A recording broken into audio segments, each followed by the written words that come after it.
Hello and welcome. I'm Giovanni Hall Art, and today we're doing a little quick session. Just gonna do some sketching and drawing. Been itching to draw some stuff. Get back in the flow of things again. Yeah, let's just have some fun with it and get into it. Chill session. Alright. You're watching some YouTube in the background aside. Oh, alright. I'm Giovanni Hall Art. You can find me on Instagram, Tumblr, TikTok, Twitch, YouTube, and Patreon for more good stuff. Links are in the bio. Like and subscribe. Obviously, but The stars await. Rosalina has made a crash.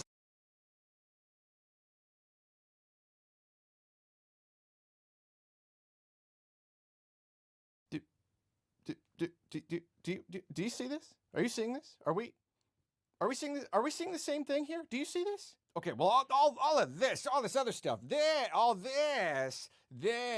is Mario, and Mario's fine, but this part, All right. this part right here, this. Okay. This is Pikmin. This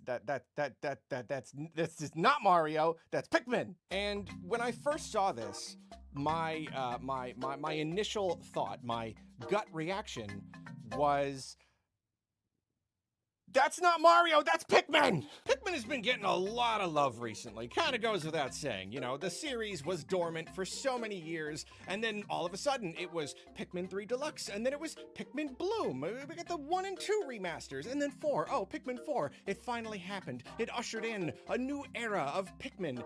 More people were playing Pikmin than ever. It was more relevant than ever. Like, over the last few years, us Pikmin fans have been eaten relatively well, comparatively well. Pikmin still isn't huge, it still doesn't sell super well, even 4 with all the hype, like it sold pretty well, not like super duper well, but like, you wouldn't know it based on how Nintendo treats the series. Like, they basically treat it like it is of utmost importance. Pikmin, they pop up all over the place. They're hidden all over Super Nintendo World. There's a Pikmin statue in the first Mario movie. Nintendo establishes Nintendo Studios, an in-house animation studio, and what's their very, very first project? It's a Pikmin short. No, not only that, it's not just a Pikmin short, but this experimental thing with 2 versions that they release at separate times. I mean, they're pushing into new frontiers of the visual medium of cinema here. This is new territory. They're putting history's most famous filmmakers to shame, all in the name of Pikmin. Every single night, no matter what, I go outside, I look up at the stars, and I thank the universe that this man made Pikmin. Because this man also made Mario, and the guy who made Mario gets what he wants. Pikmin is his baby. Pikmin is precious to him. And so, it is also precious to Nintendo. If Mario's the official mascot, Pikmin are like the little unofficial secondary mascots. You know, the little Easter eggy ones. Every time you see a Pikmin, it's like a little wink to all of us. There's this cute idea that they're always around. They're just out of sight. They're invisible. They're hiding behind stuff. And over the last few years especially, Nintendo has been pushing Pikmin. They've been sticking Pikmin wherever they can. Well, I say wherever they can, but this right here, this right here, with my TD small business account manager, I was able to have a better picture of how I was going to expand my stores and how I was going to get there financially. I think they're always there to support me, and that's how TD differentiates Alright, themselves. hello.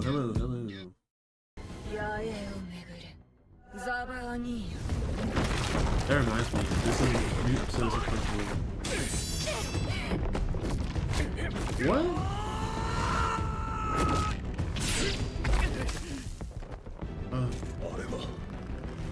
Crazy. No.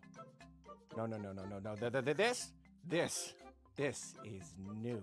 This is on a whole other level. This is not marketing material. This is not a movie. This is not Smash. This is Pikmin appearing in a non-Pikmin game. This is a straight up let's keep Nintendo video game Sorry, just, crossover. something It's here. just an Easter egg. It's not a big thing. It's not like a full crossover, but it is still a crossover. And like Nintendo has dabbled in cute little crossovers over the years. One famous example is the pictures in Ocarina of Time. That's one of the big ones. But even that was just pictures. You know, it's not like Mario was in the game. And that's how There's some rough most of these sketches here. examples are. Little images, poses. little winks and nods.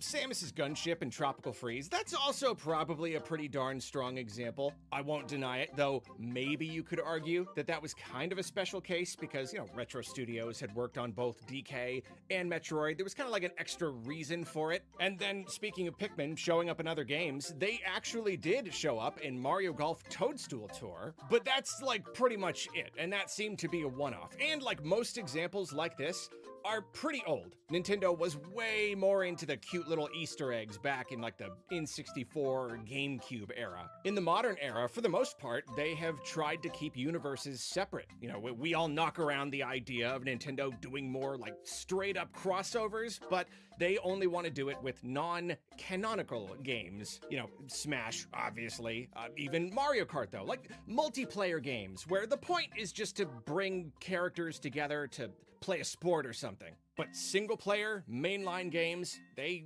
stay in their respective lanes for the most part. Nintendo isn't gonna just start plopping characters into other games just for funsies. They've even said it themselves. They want to keep their universes separate. But apparently, Pikmin is an exception. They're kind of different. They operate on their own kind of logic, so they're kind of allowed to pop up wherever. Again, they are the Easter egg characters. It's just absolutely perfect. They're so tiny you might not even see them. They're hiding all over the place. It's just that when Nintendo said that about them, we didn't really know exactly what they meant or what they planned to do with Pikmin. So to me, putting this right here, actual animated Pikmin, not picture of Pikmin or something with the likeness of Pikmin, but real Pikmin in a Mario game in the modern era, it really feels like it's setting a new precedent. The idea of Pikmin showing up in non-Pikmin games is now officially on the table. It is on the menu. And I feel like I could cry. Surprise Raycon cameo! Before we continue, I must remind you that this video was brought to you by Raycon. Spring is finally here, and you know what that means. It means getting some sunshine. Oh, man. Ugh. Okay, well, when the sun comes out again, I'll be happy I've got my Raycon Everyday Earbuds Classic. Whether I'm out for a walk during a brief window of sun or at home waiting for a brief window of sun, I use my Raycons constantly, sometimes just about all day. Quick charging is perfect for catching those windows. I can get like 90 minutes of playtime with only 10 minutes of charging, so I can be out the door in no time. Then they last up to 8 hours on a full charge, up to 32 using the charging case. Sometimes I'll use them all week without charging them. And they're super sleek and comfy. They never fall out. The Everyday Earbuds Classic have the design of the first everyday model, but all the modern features you expect. Active noise cancellation, multi-point connectivity, multiple sound profiles, the Wikes. They come in all sorts of fun colors, lots of fun cases to choose from, and you've got a 30-day happiness guarantee. How about that? The Everyday Earbuds Classic are perfect for refreshing your routine this spring. And if you head to buyraycon.com/Arlo or hit the link in the description below or scan this handy dandy QR code, you will get 20% off your very own pair. Thanks again to Raycon. Now, spring.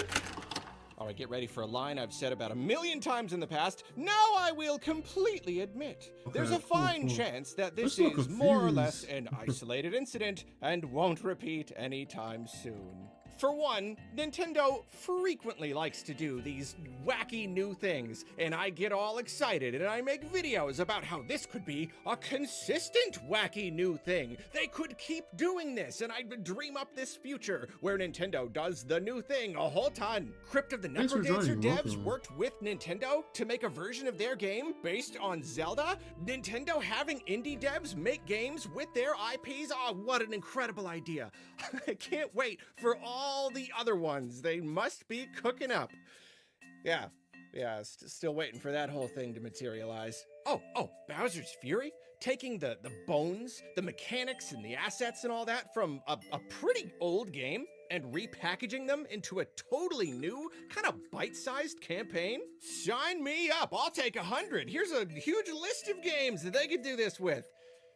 I mean, when's the next one coming? Like, when is number 2 gonna happen? Nintendo plays with ideas. They don't find something that works and then immediately start iterating and iterating. You know, like they set out to make it a whole thing, greenlighting all these ideas, these long-term plans. They, for the most part, just kind of do what seems fun. This is really good for a lot of reasons, but it does also mean you have these incredible ideas that Nintendo they do once or twice and then they just kind of leave them behind. So for all we know, this will literally never, ever happen again. Or not for another 20 years or something. We also have to consider that this could be a special case. Super Mario Bros. Wonder is all about flowers. There's this big flower theme. So, oh, look at that.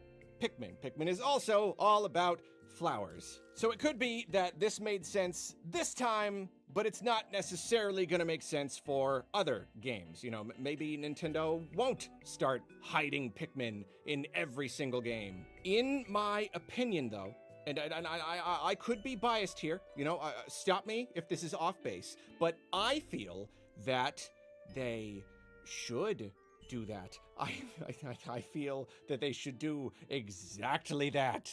I'm probably getting more ahead of myself here than perhaps I ever have before, but can you imagine a world where every time you boot up a new Nintendo game, you know there's gonna be a Pikmin hiding somewhere, but you just don't know where. Like, can you really imagine that? And like, maybe it's not even as obvious as in this Mario Wonder clip. Like, this is like right there. Maybe we're just talking one little moment. You know, like one little place in each game you might not even see on your first playthrough. One random room in the middle of a Metroid game, or hiding behind a panel on Samus's gunship. You blink and you miss it. Hidden in the grass in the foreground of a Kirby game, in the bushes in a Fire Emblem game, sitting on the side of the track in F-Zero, and you get one frame. Just one frame to catch it. I don't know, just anywhere. I personally would want to play every single Nintendo game. I think that would probably get me to buy and play every single game that Nintendo puts out. This could finally get me to play Xenoblade. And you know, I am biased. I am. I completely admit. Of course I am. Of course I'm biased. I just love Pikmin to pieces. But I also just see it working so well. You know, I really do. Nintendo wants them to be the little Easter egg characters. So why not lean into it? Just like go all out. Make this a consistent thing. At the time of this recording, we don't quite know how many Pikmin may or may not be in Mario Wonder Switch 2 Edition. The fact that they casually slipped this into the overview trailer makes me think there are probably gonna be more. Also, the fact that they showed glow Pikmin. Like, if you're gonna finally stick an actual Pikmin into a non-Pikmin game after all these years, why glow Pikmin? I mean, I love glow Pikmin, but it's very, very specific. You'd think they'd want to go with something a little more iconic. So yeah, I think there will probably be more. We probably got to keep our eyes peeled. I mean, that's certainly going to make the game a lot more fun to play. For me, I was already, you know, decently excited, but now, and if it's true that there are a bunch of Pikmin in the backgrounds of these levels, then yeah, that definitely supports the idea that this is probably a special case. So I can't get my hopes up. But, on the other hand, I can. And I will. I want random Pikmin cameos in Nintendo games to be a thing. I want this to... Sorry, I want this right here. For reference. This right here to fling the doors wide open on the idea. Zelda book. Okay, well, thank you for watching. Please let me know what you think about all this down in the comments. And I'm gonna walk away now, and I'll bet there's not gonna be some sort of little cute Easter egg Pikmin cameo in this video.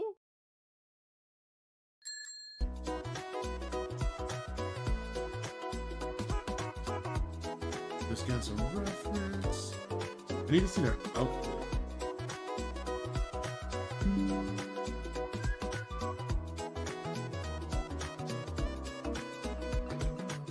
Okay, we're good. Hey, pro painters. With I've been Bear, looking you're at getting paint the stains master and primers at concept everyday art low book. prices. Plus, Trying same to day buy or that. next day job site delivery. That's how pros do more only at the Home Depot. Visit homedepot.ca/bearpro and save today. Delivery fees may apply, subject to terms and conditions. All right. Hello, everyone. we go. Happy Pokemon Day. Happy Pokemon Gen 10 Reveal Day. Happy new starters to look at and imagine the evolutions of Day. We just had the Pokemon Presents presentation, Reveal Gen 10, so I'm here to talk about it, give it a real good talking about. While we're here, though, may as well touch on the greater presentation, even though there wasn't really too much beyond the Gen 10 thing. I'm not complaining because, like, yeah, I don't have like a super personal stake here or anything, but I am a little bit surprised. I kind of expected more from the big 30th anniversary. Like, I feel like we have had Pokemon Presents in the past that have had more in the way of like big celebratory product announcement, crossover content and stuff. This felt very, I don't know, just kind of getting the job done, you know, just kind of like going over all of the different mobile games. Okay, we're doing this for that, this for that. It was just, I don't know. There really just weren't as many like surprises as I expected or like big announcements or anything. It was just kind of, it was pretty good. I mean, if anything, like the biggest surprise new thing besides Gen 10 is like the little music thing. So it's like little Game Boys, but like you swap out the cartridges, but the cartridges themselves have songs on them. So it's like a little classic collection kind of thing. It's cute. It's a cute idea. It's definitely not my kind of thing, especially not for the price they're charging and also for the price that you'll probably have to pay. It seems these are already pretty much gone. I don't know how much they plan on restocking these. Hopefully some. But yeah, I don't know. It's a cute idea. It's fun. You know, I really do think they're just trying to, you know, help us relive that feeling of swapping out cartridges. Everything is digital now. Everything is way too easy. It really was fun. The tactile nature of just like swapping out cartridges. It's fun. It's clicky. I mean, it has me kind of wishing they would just do like a re-release of the Game Boy itself so that like you're swapping out cartridges and it's like the actual games, but I don't know. That'd be too much value. It's better if it's just music. But yeah, I don't know. It's a cute idea. I like it. But yeah, then the rest, it was like just like surprisingly normal. You know, I mean, they gave us like a little taste of like the TCG stuff. I wouldn't be surprised if there was like a lot more just there, like in the reveal of like the cards that we saw that like people who play the TCG might be like, no, that was crazy. Yeah, you know, Pokemon Go, Pokemon Sleep, this and that. They showed off champions, but like, I don't know, it didn't even really give us anything new. Maybe it's because there isn't really anything new. Maybe it's like we all basically know how the product is going to be anyway. So it was just kind of a commercial for it, and this gave us, at least gave us a release window. It is coming pretty soon. Yeah, the Switch version is coming soon, and then the mobile one comes later. So it's still pretty cool. They gave like a, you know, a Pokemon XD Gale of Darkness. We're waiting to see when we'd get that, and now we finally have that, and that's cool.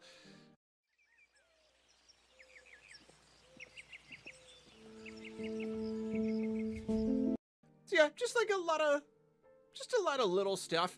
I guess I would say the Pokopia trailer was also pretty good.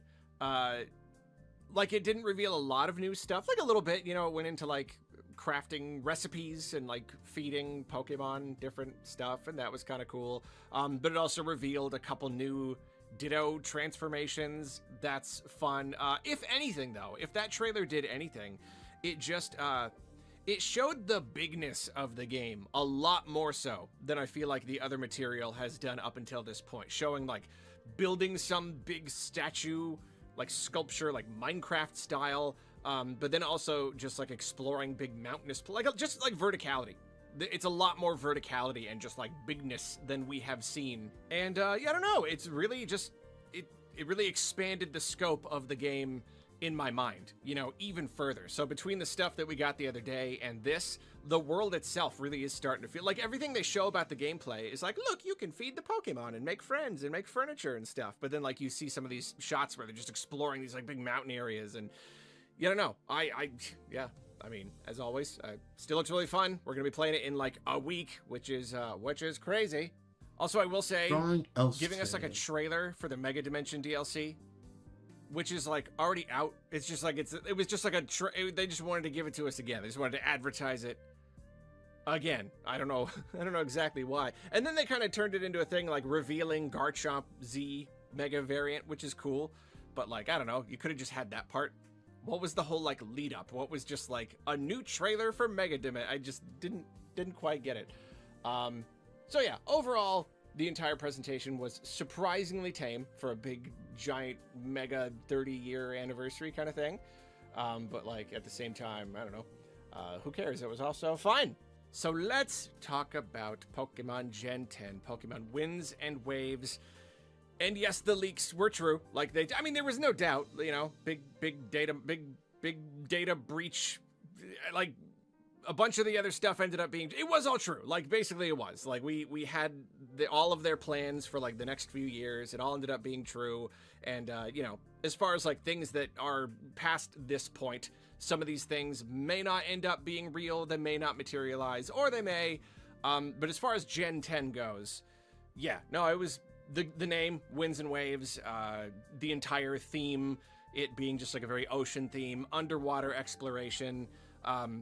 There probably are other details from that leak that were not like present and obvious in this trailer. So there probably is still more information about this that we technically have. But I'm trying, I only very briefly touched on the leaks when I saw them, because I do kind of want to be sort of surprised. So like I saw like the broad strokes of it, and I don't really remember much beyond that. So I'm gonna keep it that way. But yeah, like this is that, like it ended up being very, very, very true. But also looks good, looks great, looks really good. You know, I'm not surprised. I'm really not surprised. Like, these visuals look good.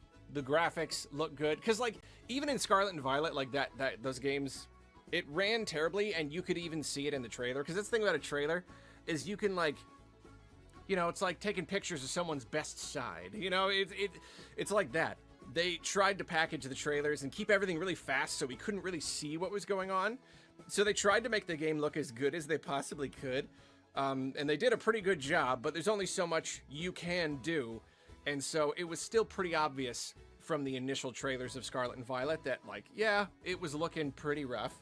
But here, we're not getting that at all. We're not getting those vibes. The frame rate looks stable. You know, resolution looks okay. Just the overall image fidelity, just the all of it, the art direction, everything. It looks good. It looks solid. And, like, it's I always expected that it would. You know, I even talked about it in my predictions video. I predicted that, like, the game would, like, be good. It would be fine. I feel like this idea that Pokemon is always going to screw up and always going to deliver, like, the bare minimum gross experience. I don't believe that's true. I think every project is different. Sword and Shield were really rushed, so they looked nice. The presentation was fine, and it ran fine. It just didn't have any content. And then Scarlet and Violet, obviously, they did the big open world. They just didn't have the time to refine it, to polish that. So it was just very janky and messy. And but I don't, like, we've seen competent, yeah, and then like a Legend ZA. It looks bad, but that's because it had a super low budget and they just didn't give it any love. But then Arceus looked pretty good, you know, not Breath of the Wild good, but it was good. It was fine. It was competent. So I know they're capable of doing it. And I don't know. It seemed likely to me that Gen 10 would be pretty good. And I think that's what we're seeing here. It's not mind-blowing. It's not the best graphics in the entire world. It's not like the best possible graphics you could expect from the Switch 2. But it's good. It's fine. It's competent. It looks nice. It actually does look nice. I mean, really just based on like the leaks and knowing that it was going to be Winds and Waves and water-based and islands and stuff, it's kind of uncanny how exactly it looks the way that I pictured it in my mind. Like, really, like when I just pictured the game. Here, this is almost it, like one-to-one. You know, not like the specific details of having like this big, I love this like water slide tower. That's pretty cool. Thanks for following. But just as far as like, yeah, the quality, the image quality, the art and everything, and just thematically. This basically, yeah, I don't know. It's proportions. It's like they ripped it straight out of my brain. And yeah, you know, I mean, it's really a teaser. Doesn't really give any information about just like Simple mechanically how the game's gonna work. Because, you know, they've been drawing playing play. around with like active catching and active been battling watching and all that Friends stuff. Adventure, I'm and I not gonna get bought my hopes up Switch, or down one way or the other. new It's version all of very, Legend of very Zelda. vague here. The For only some like reason, I really want to play specific these details we games. have, well, I'm there's playing the Pokemon starters Pocopia for right one. now. And So I'm gonna until then, I'm hold just gonna off do some on talking about draw the some starters too else. much right now. I was thinking think of they doing, deserve their own some video. I fan think art I want to of do a whole video Zelda just kind of breaking them Fairy down together.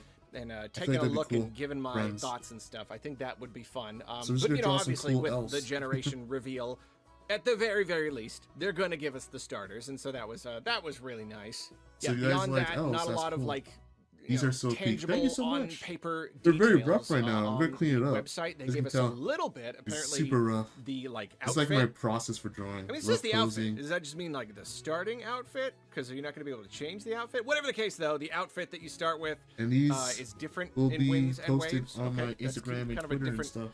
Yeah, I different, like that. Feel free to little link. costume Link. there. That's Feel free fun. to like and follow for The updates. little Pikachus from the beginning. Apparently, they're named Mr. Windy Chew and Miss Wavy Chew, That's the rough and that's pose. cute. That's funny. I do have to I use wonder my favorite tool if here in Photoshop. they're going to be like The part of the symmetry plot. tool. You know, like that kind Saves of so like much little time, especially if characters you want to do quick. in the plot. simple This is drawings. making me think that like Pokemon Let's see, dress up double it up might real be a lot quick. more of a thing. It might not. This love may this tool. just be their attempt to just kind of, you know, turn the Pikachu into a little bit more of an evolved character. I mean, you know, not character. They're not going to be like speaking or anything. Probably, maybe. Guess we technically don't know. This could just be them kind of being formed into more characters, but I really do feel like Let's work on this his could face. be a hint that we're going to get some sort of like much deeper So you're clean up this like, rough here. the Pokemon themselves. We can Ooh. play dress up and put. I mean, I've kind of been waiting for that. I really have been. I mean, that's a whole thing. That's a whole whole thing right there. Like if Pokemon is ever going to start putting microtransactions in their mainline games, it would be when you introduce here. all of this the customizations, the cosmetics. I certainly hope that never happens. But yeah, at least like as a mechanic in the game, would not be surprised if we can start giving them little hats and costumes and stuff. Even though I do recognize that like as far as programming goes, that does kind of seem like a nightmare. Like hats, maybe you could stick like a hat on any Pokemon's head, but like going any further than that may be tough. But we'll see. We'll see if that ends up being a thing. Yeah, that's pretty much all the other information Perfect. that they shared. The rest is just what we can see here, and really all we can see is that it's called Wind and Waves, and we see it's a tropical environment, and you can go Who's underwater. gonna So it's going to finish be some posing kind of this underwater exploration. And then we have the starters and no other new Pokemon that I could see. So I mean, I am very excited. You know, I will say the overall theming I think is great. I'm very, I think it is I just think it's really nice. You know, I love the ocean. I love water. I love tropical themes. I mean, you know, it is a theme that they've returned to a good number of times in the games, but I think it's because it's just a very strong theme, and especially as the technology evolves and they're able to do more with the games, it's worth returning to this. There's just a lot of water, especially now if we're going to be going underwater, and especially because now it's an open world. You know, Scarlet and Violet was really the beginning of like a true open, seamless world. And so now the idea of having that, but with all of these islands and underwater exploration and everything, that's very exciting. It really, really is very exciting. And I'm very curious to know if there's going to be some sort of like progression kind of system, or if it's all going to be open to you from the start. We really don't know. Personally, I'm always hoping for like kind of a happy medium. I like a big world where you have this feeling that you can go anywhere that you can. So there's like a lot of openness, but then some of it is kind of ability based. You know, like, oh, to get over this water, we need this kind of thing that lets us move through whirlpools or something. Like I want some stuff to be gated off, or like some areas of the map to be gated off, while still providing me with a lot of freedom of choice with like what I do have. I want to have my cake and eat it too, you know. I want the satisfaction of sandbox, like open-ended, non-linear exploration, and also the satisfaction of progressing through the game and upgrading my abilities and earning new parts of the map. So do that perfectly. Just mix those two things perfectly, and we'll be good. No, so yeah, I mean, I guess that is basically it. That's really all there is to say, is that it looks good. It just looks good. There's no, you know what, that's it. There's no red flags. Let's say that. That's a really good way to put it. No red flags. And for Pokemon, that's big. You know, they've set that bar. They've set that bar a little bit low in some categories. So just looking at this trailer and being like, it looks good. It's nice. Really nice environments. We even saw like a pretty okay like mix of environments. Of course, most of it is just kind of like tropical islands, but even within there, you have night and day. You have this big building thing, these different beaches. You have like more like cave areas. There's a swampier area, and you know, just to come back to the idea of underwater exploration again, it's kind of hitting me. Like, the more I think about it and the more I watch this trailer, it is hitting me how, like, that is kind of a big deal. Because, like, you know, you look at the game, or you imagine the game, and it's probably like just a bunch of islands. Maybe there's like one big central island and some surrounding islands, but like, I don't really know. But whatever the case, though, if you are able to go in the water, does that mean it's gonna be like, I mean, you know, they could limit it. It could be like kind of like wild areas, like, oh, there's like what do you call that in the ocean? Where just a part where it go down, a part where it be much deeper. It could be that the game will have like a set amount of like these areas, and it'll be kind of like wild zones in, you know, like in Sword and Shield or whatever. Like, you go over here, then you explore the area. But if not, it's possible that it's just kind of like, nah, whenever you just jump in the water, you're in the water. The water is just another part of the landscape to explore. And if that be the case, if that's the case, then that would be really interesting. That would be really fun if just all the time underwater is just kind of like it's like a second world for you to explore. It's just another map. And, you know, and of course my imagination goes kind of wild imagining the sort of stuff you could find under there. And I definitely can't get my hopes up, you know. One, because it's never a good idea, but two, of course, because it's Pokemon. You know, I don't know how much they'll do the idea justice. I don't know how deep they want to go with it. I love the idea of finding all sort, like, there's got to be like an underwater city or something. There's got to be some kind of like Atlantis stuff going on here. I like the idea of finding underwater caves or like sections where you go way, way deep down so that it's really dark, and then you get like anglerfish and stuff, new anglerfish Pokemon. I hope so. I hope it's not all just this like shiny up on the surface kind of exploration. I want them to do the idea justice. I want them to really, really explore it thematically. But yeah, definitely can't hold my breath, but I'm cha. But I like the idea. I like everything I've seen here. Hold it on. all just looks good. Why is that? That should not be It all lagging at just all. looks good. Hold on. And that's nice. I don't like Breathe a that. sigh of relief. Again, I'm not like surprised. It's basically what I My expected. brush is like You know, lagging. it's running on the It Switch shouldn't too. They've got a lot more horsepower, and that's not to say that That's that would crazy, solve though. everything Something immediately. uses up a lot of Obviously, RAM. like the Switch had enough horsepower to do open world It shouldn't be games. Plenty of struggling people made open world to games, handle that. and it was fine. Pokemon Just just saved it didn't real have quick. like the time or the experience or the whatever, the care to really refine the experience. But it seems they have now. It seems to be running okay, and it looks okay. Again, nothing groundbreaking, nothing incredible, Hold on. but like good. But good. Good atmosphere, good colors, good stuff. I'm looking forward to. Okay, well, the final thing to talk about, 2027. Sorry, just check something. This real quick. is Cricut Maker 4, the next generation of our ultimate smart cutting machine. It's up to 2 times faster. That Let's is use up my kind of shocking. energy. That's kind of funds. shocking. I mean, they probably delayed it because I have been so firm about it coming this year. Like I've said it in too many videos. Well, definitely Gen 10 is going to be Photoshop the is holiday being a little title this slower year. than usual. And they were like, uh-oh, we got to change it now. Arlo Or 'cause is of all that completely AI sure stuff it's they're going to putting in happen, there. and he said it 10 times. So ridiculous. we got to change it. Alright, let's keep No, going, that though. is weird. That is very, very strange, especially if they're going to reveal it now. It's still only February. It's still pretty early in the year. I was sure that this would be their big holiday game. Still work on the rough And if here. not this, then what? Pokemon always has something for the holiday, whether it's a game or mainline or a remake or Legends or or a big DLC, but like they already gave us the big DLC for ZA, and they didn't announce another. I mean, okay, maybe they'll announce Black and White remakes this June, and we'll get that in the holiday, but I don't know. I don't think so. Why would they not have a game ready for the holidays, especially on the big 30th anniversary? That's strange. Why is this coming 2027? And is it, I mean, there's no way it's going to be holiday 2027, right? It's going to be early 2027, but then like, okay, but then what's the holiday for that year, for next year? It's confusing.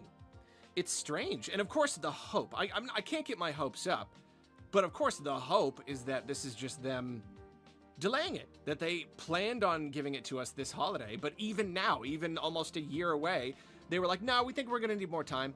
And you know what? We want to do it. We want to actually like make the game good. We want to avoid all the dumb controversy. We want to polish the game. And so they delayed it a bit. I don't know if that's what happened, because it's just a little hard to believe just based on their past actions. But yeah, I don't know.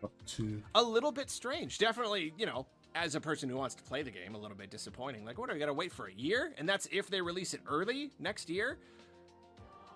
Yeah, it's just surprising.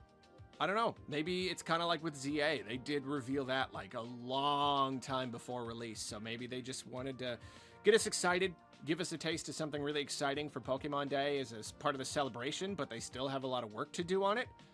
I don't know. Weird, but I am receptive. I'm receptive to the idea of a Pokemon game that is not just absolutely forced to meet that deadline to release no matter, just no matter what state it's in, no matter how embarrassing it is, you gotta get it on the shelf.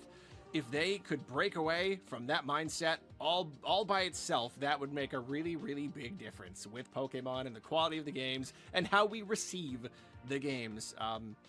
So yeah, looking forward to seeing a little bit more, any more details on what the release window actually is, or if they have anything else coming this holiday, or what. Man, that puts a lot more pressure on Nintendo, doesn't it? That puts a lot more pressure on Nintendo to give us a really big holiday game this year, because they didn't last year, and if we don't have Gen 10 this year, then like, yeah, we'll see. We'll see what it is.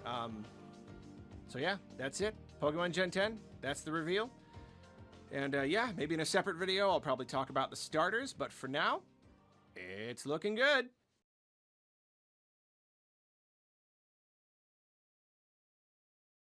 Here's Too Sharp. Basically a post-apocalypse game. It is. Like, really, they don't dance around it. It is a mystery, so I don't know what happened. For Pokemon Pokepedia, because I'm still playing that through.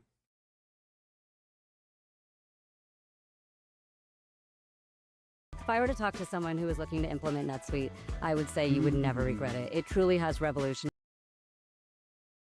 Let's keep this going here. Hey, I can't skip ads. So annoying sometimes. The ads are too long.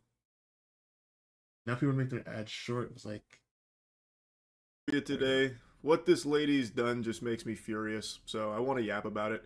Krishan Rock.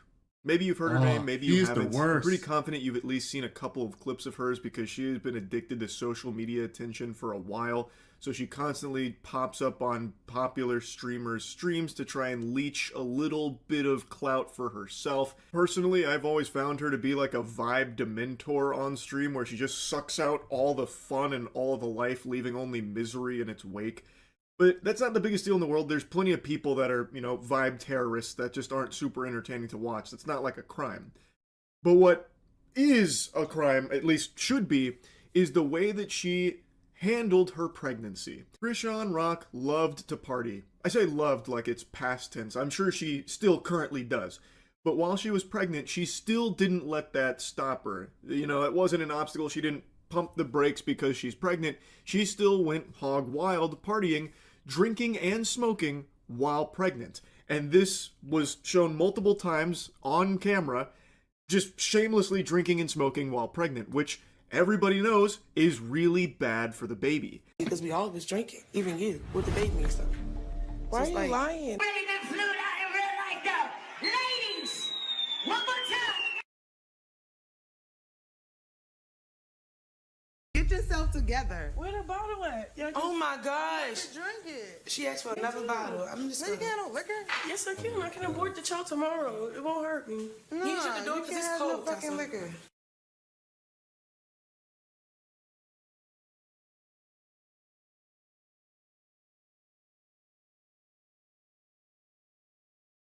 When they were here last time, him and Krishan was pregnant. Y'all were doing all that smoking and drinking here in the thing.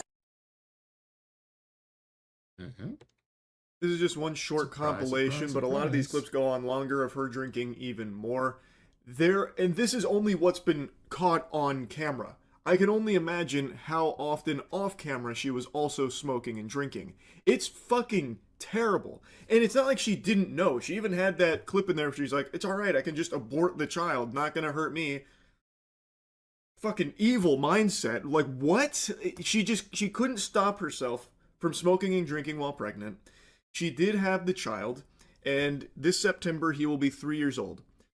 He still cannot walk or talk, and it seems like also has a hard time just sitting up on his own without assistance supporting him. It is heartbreaking. It is actually heartbreaking. And I don't know why what she's done isn't just full-blown child abuse. Like, I don't know how that's not just a crime. Like, it's all just right out there in the open. Like, it's not a secret. People extremely close to her have just point-blank said that she has smoked and drank throughout her pregnancy. They've said it a couple of times. It's just so fucking unhinged. And now, she just did an interview, and it's the reason why I'm even yapping about it outside of just streams where I've talked about it loosely. She did an interview where she's now denying that her child has a disability and says that, you know, the doctors are wrong, the doctors don't know, which to me says that she's not even willing to get this child the assistance that he is likely going to need going forward. And if it's anything I could do, help, I'm here. The part that really messed with me is that Blueface doesn't seem active in the child's life because of his disability. Hold on. I feel like that's what triggered me, and my anger overpowered my message. You're in the right now, and I'm here to support and congratulate you overly. So I said my son does not have a disability. He is developing at his own pace and hitting his milestones in his own timing. Every child is different, and I'm confident in his growth. If I said he had a disability, then he... But it's like, don't tell me. I ain't say none of that. For context here, she was reading some messages about someone who they had some drama, and this individual said that, you know, the thing that messed them up most was, you know, Blueface not being as active in the child's life because of the child's disability. That was the claim that was made there. She then snapped back saying that her son does not have a disability. He's developing at his own pace. Then, in a minute here, I'll show you the clip where she starts making a mention of, like, doctors, like how you can't believe a doctor when they're speaking ill on your child, that kind of thing. Now, of course, I'm not a doctor, but for reference, most babies will begin the walking and talking process, getting, like, a word out from, like, 12 up to like 18 months. That's when they'll start to hit these milestones. Typically, that's like the normal range. She is right though, every child is different, so some take a little bit longer. However, it has been over 2 years. It's been, 27 months, and her son still is doing none of that, and also seemingly still having a hard time sitting up on their own too. That does seem like there may be a disability there, and the fact that she references a doctor speaking ill on her child makes me believe that when a doctor was informing her that this might be the result of a disability, she took it as an insult, and that this doctor is just some kind of evil demon that's insulting her baby, and now she's like refusing to acknowledge it, which I think is just extremely detrimental for the child, because if the child does have a disability, the child is going to need some extra assistance from doctors, from other people. And if she's going to deny the child those resources, that's even worse for the kid. Just because she refuses to say it doesn't mean that it might not be true.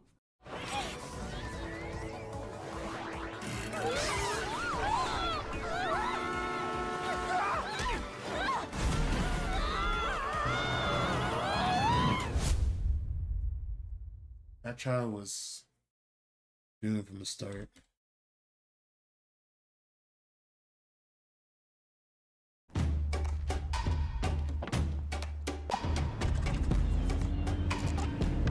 When everyone else takes the day off,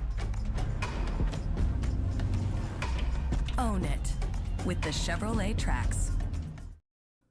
It's not even just that. It's like, say if someone, a doctor, anybody speak against your kid or yourself, nigga, you should not accept it, bro. Anybody. If they're guessing or whatever, no. The word said what the word said. God said what the God says. I don't have to accept what you. Sorry. So it's really like me, like. I have nothing against people having their faith in whatever, but clearly when people who don't practice it, they're involving God in their talk. Like, I don't want to hear you say that because what you're saying is nonsense. Don't bring, whatever you believe into this mess, into your mess, because you don't practice it. I don't know. It just irritates me. Like, protecting a revelation that I heard from the Lord over my son. Oh, God, stop. People who like to proclaim that God talked to them and told them this, and you see the lifestyle they're living, it's like, no, he did not. It's such I hate that. You can believe what you want to believe, I don't care. But when you say stuff like, God told me this, it's good, blah, blah. No, he did not. Christian Rock? Yeah. And then it's like redirecting that energy back to that mouth, that tongue, that powerful tongue. Who said I had it? Who said it? Now, recently, Christian Rock made a big Christianity push where she's accepting the word of God and taking the Lord as her savior, which I always applaud people for doing if it's coming from a genuine place. Unfortunately, in the modern day, there are some absolute vile people that use Christianity as like this get out of jail card where it's, used as a tool to avoid any level of accountability and responsibility. Like, nope, I'm completely clean, so all of the terrible, heinous actions I've done in my past no longer exist, and you can't use them against me in any way, shape, or form because now I'm a Christian, so, we have to forget about all of that, and you're a bad person if you bring them up now. And I really hate that mentality. Yes, I hate to say it, but I do get that same sense from Christian Rock, where she's using it as a way of just being like, hey, you all have to forgive me for all of this shit that I've done. And a lot of it you've watched, especially like with the pregnancy. And I don't think I've seen her take any level of like self-reflection or accountability for the terrible fucking way that she handled her pregnancy with the smoking and drinking and the impact that it may have had on her child's life. Like, speaking of the word of God, Christian, what do you think God would say to something like this? Get yourself together. Where the bottle at? Oh my gosh. Drink it. She asked for another bottle. I'm just You can't have no liquor? Yes, I can. I can abort the child tomorrow. It won't hurt me. No, you shut the door because it's cold. Complete callousness, uncaring if the baby lives or dies, even saying that she would get an abortion and it wouldn't affect her. There's also another clip where she's 20 weeks pregnant, talking to a doctor and asks if it's too late to get an abortion. It seems like she's solely driven by her own self-interest. She didn't want to stop partying and drinking and smoking, and so she didn't, even while pregnant. And unless I've missed it, she's never talked about this, or made any kind of big, like, huge apology about the error and misdeeds of how she handled her pregnancy or anything. And also, I think she's still the exact same Christian Rock now as she always has been. Yes. Throughout this entire podcast, she goes on and on and on, just regurgitating this notion that she is done with drama. Drama is in her past, now it's all about her future. However, she spends the whole podcast reading drama text messages and talking over the hosts in order to keep playing around in the drama cesspool, like the entire time, except now she's using Christianity as her shield, as a way of winning these arguments in the drama. Like, well, this is what this guy said, but the Word of God says this, so he's definitely wrong for it, and what he said about me is unacceptable because now, fully Christian, all of that. She is still 100% participating in drama this entire podcast episode while pretending that she's not, and that she's left all of that behind and has changed. Do you let God vindicate on your behalf? Well, like you said, it's going to be a day where Like, I can't wait when my son start walking and talking. I'm gonna just be like, I hope exactly. he starts walking. I said it. Really I told y'all. He told y'all. But let's be real. I was just relaying the message. It's like one of those. I truly hope her son does start walking and talking soon. I'm really wishing the absolute best for that kid, but I do not think that this is a mother fit to raise a child, especially based on her statements in this interview here, where it seems like she's no longer even going to listen to doctors in regards to the potential disability that her child may have. Like, that just sets this kid up for a really rough future. I'm really, really hoping this child gets the care that he needs. I am not convinced that Krishan Rock is a good mother to this child at all. It still, to me, feels as though she's solely interested in her own career as opposed to trying to help her son to the best of her abilities. And it seems like she's already toying with the idea of depriving him of this medical care that he may require in the future. That's the impression I get from this interview. I really do not like this lady at all. I just don't. I hate what she did during pregnancy, knowing full well how horrible that is to the development of a child. It's not like she was, oblivious to that fact.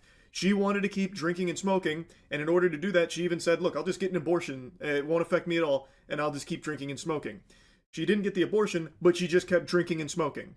And now her child is developing at an abnormal pace and is seemingly unwilling to listen to doctors about it. And I really think that what she did during pregnancy is just pretty unforgivable, to be honest. Unforgivable. And so I wanted to yap about it. That's really about it. So, yeah, I feel bad for that kid. So that's the real victim's that child. These are the plaintiffs, Teresa Lopes and Carla and Fred Alonso. Those you're just joining, welcome. Thanks for likes and follows. Appreciate that.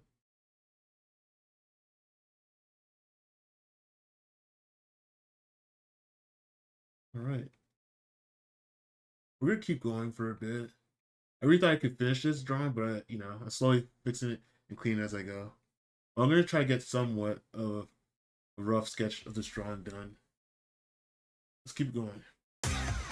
Drive with confidence, backed by Canada's best-in-class new vehicle warranty.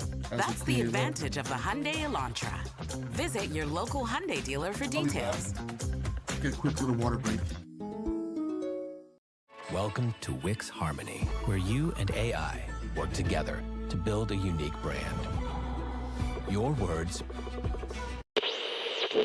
Bada bing, bada boo. To anyone that may be involved, do the right thing. This is an 84-year-old grandma.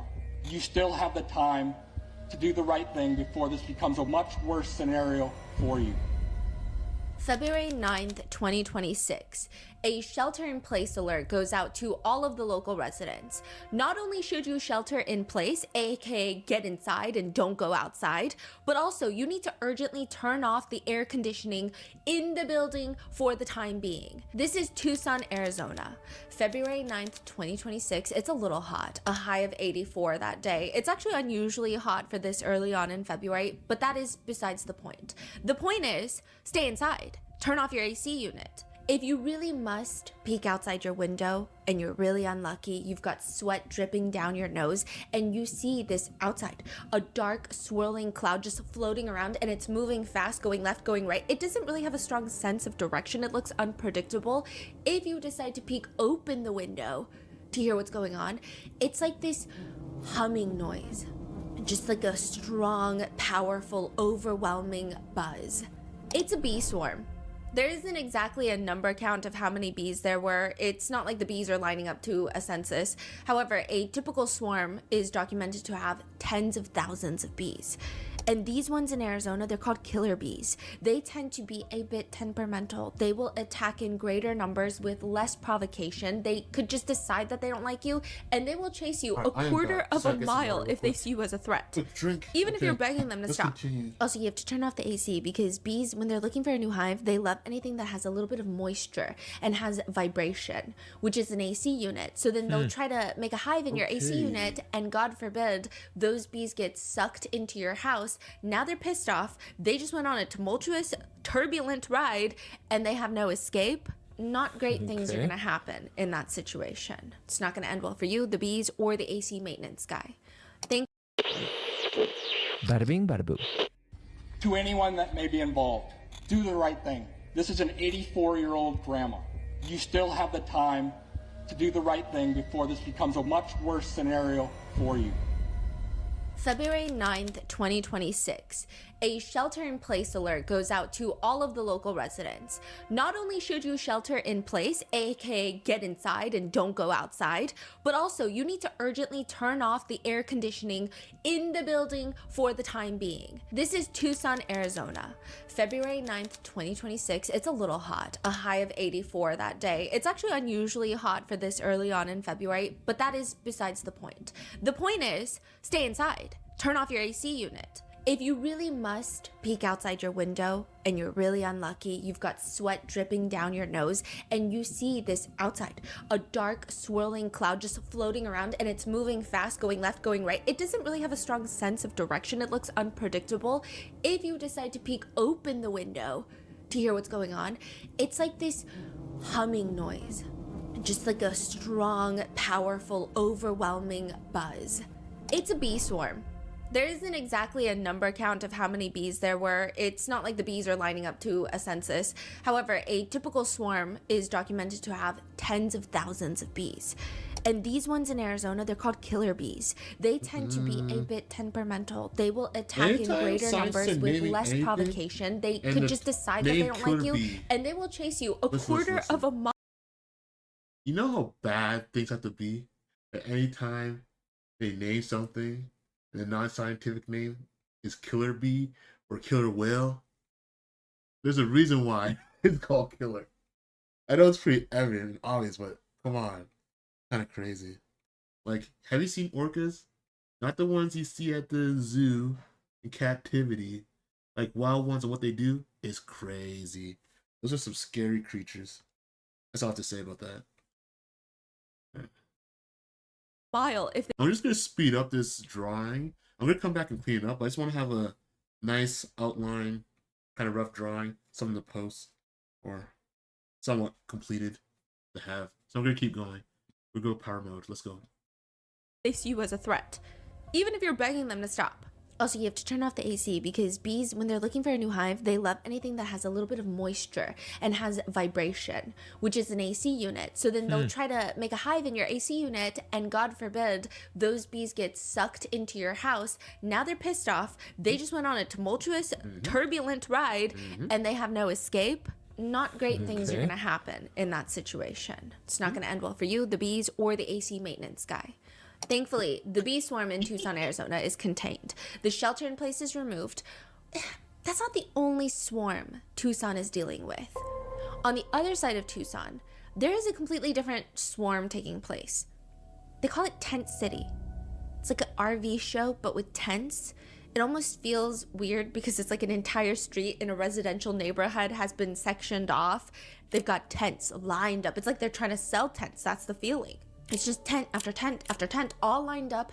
If someone was in the market for tents, it almost seems like the perfect place to walk down the street and see which tent is holding up in the Arizona sun the best. But Tent City is not a real tent selling street. It's just a gathering of tents. Dozens of tents set up on the side of a residential road, staying all day, all night. There are people underneath, full makeup, studio lights. Typically next to each tent is an SUV, blacked out windows, one or two people hiding inside away from the heat, someone on a phone call. It seems like all the tents are here for a specific house on the street, and they're all facing it. They're parked as close as they can get to this house, setting up their tents, filming, recording the house. The house itself, from drone footage, looks more like a compound, but that could just be the type of homes in this area. It's Arizona, it's in the mountains, it looks isolated. The house is surrounded by cactuses that are 2 stories tall, and it's all one floor. It's a ranch style home. It looks like a government building. It's just red brick buildings with an arched doorway to the front porch, glass windows all around. Architecturally, I mean, I know nothing, but it does look beautiful. But the tents are not here to appreciate craftsmanship. They're all waiting for something weird to happen. And they don't have to wait that long. A woman arrives in front of the red brick house, and she's just sobbing, breaking down. Another woman claimed that she had a vision of what happened, and it led her to the red brick house. There are 4 to 5 foreign men, and you have to look for a basement. 4 to 5 foreign men? Yeah. Just a vision, just a feeling that she got. And then a woman comes wearing a super short black crop top that just covers her chest, What? short mini shorts with big black boots. I mean, the outfit is very reminiscent of what Kanye's wife, Bianca Censori, would wear. She's seen taking photos, posing in front of the tents outside of this big red brick house. Some people are shouting at her from the tents, embarrassing! And she's flicking them off. She continued, she's like posing. She's having a desert photo shoot. In front of the tents, in front of the house. It's just a mess over in Tent City. That, of course, mixed with the constant presence of SUVs with tinted windows and yellow do not cross tape that keeps going up and down, taken up, taken down, taken up, taken down. There's helicopters circling this red brick house. There are people camping out in the trees like they're practicing guerrilla warfare, but all they have is a super zoom lens camera in their hands and they're taking pictures. Everybody's in a tent, and all of these people are documenting the days after Nancy Guthrie has gone missing. Nancy Guthrie, the woman that lived in the red brick house.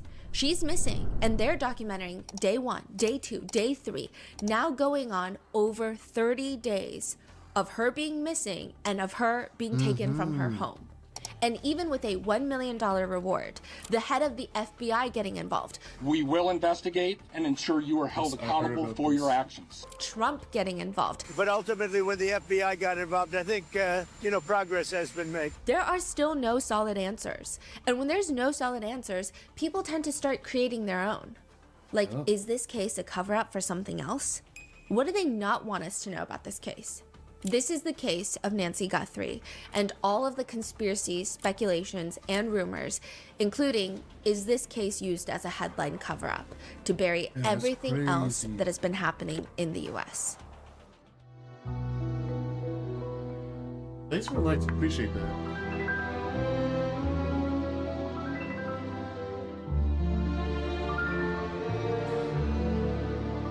Super rough pose, but we're almost there.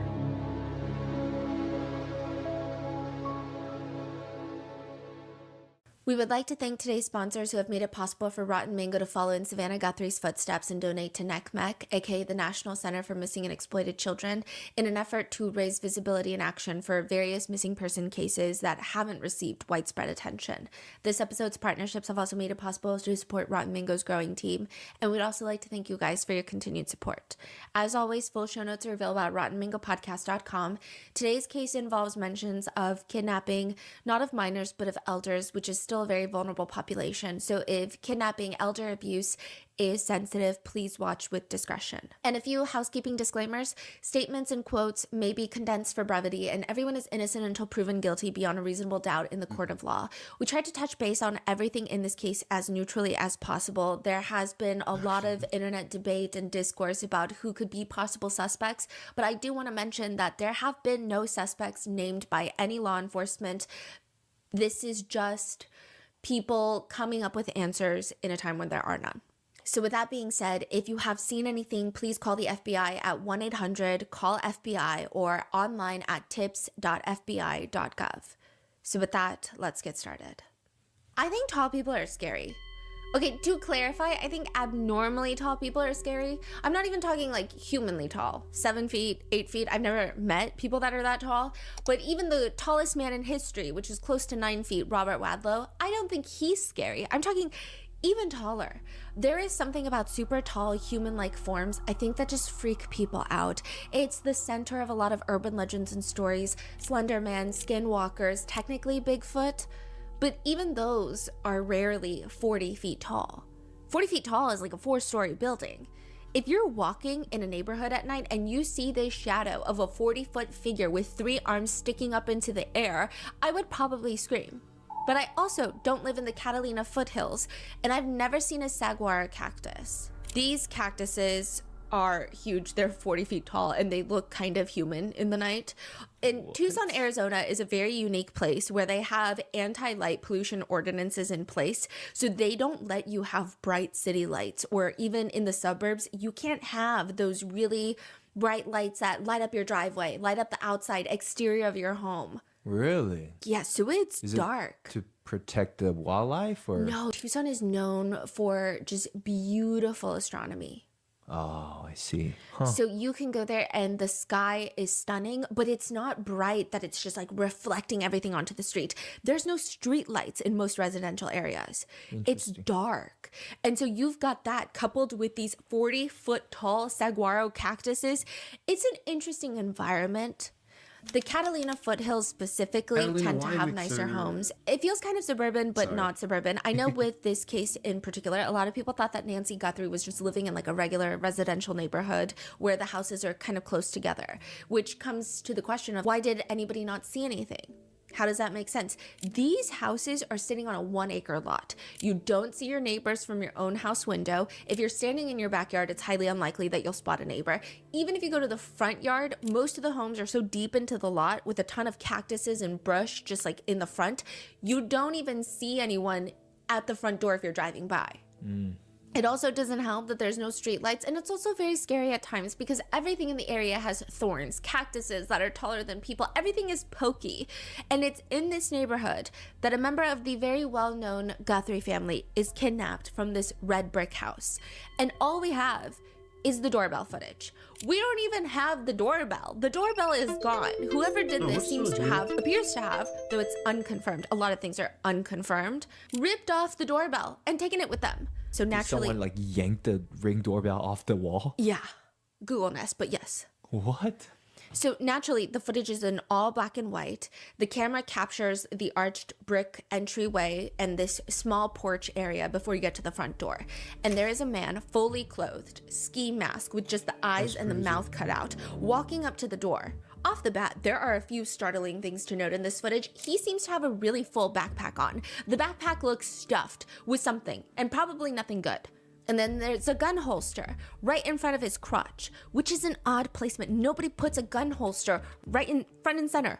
Nobody wears their gun like that. It's such an odd thing to do unless you really just want to look as terrifying as possible. I mean, I can't think of any other reason. I think walking up to a woman's home dressed as such with a gun placed on the groin area would add an additional terrifying element. Side note, it is also believed that the front holster, the gun holster, was made for a longer barrel gun, but the gun that they had in was a small semi-automatic gun. So it's not like safely secured right in front of their crotch. He has gloves on and a flashlight inside of his mouth, and he's using that to guide himself in the dark. We know based off the footage, the suspect is around 5'9", 5'10". They have an average build. They had an Ozark Trail hiker backpack that you can buy exclusively from Walmart. He walks up to the front door. He's very casual. He isn't constantly glancing around behind him to check if somebody is driving up or is on the road. He seems like he's at least familiar with the front door. Whether that means he's seen pictures of it, gone there before, went there last year trick-or-treating. Like, we don't know. It's just public speculation. But it just seems like someone that has seen this door and knows exactly what to expect, except it doesn't seem like he expects a doorbell camera. He tries to cover the Google Nest front doorbell camera with his gloved hand, so he keeps like shoving his hand in front of it, okay? And then later he walks back out of the porch to go grab some foliage, some leaves, some branches, some flowers, and then he tries to shove it into the camera to cover it. And when that doesn't work, it's presumed that he just rips the camera from the door, disconnecting it entirely. And once that footage disconnects, the only thing that the public will know soon after is that around 2 a.m, February 1st, 2026, Nancy Guthrie, the woman living alone in that house, will be gone. And there will be droplets of blood on the ground of the front porch that are confirmed to belong to Nancy Guthrie.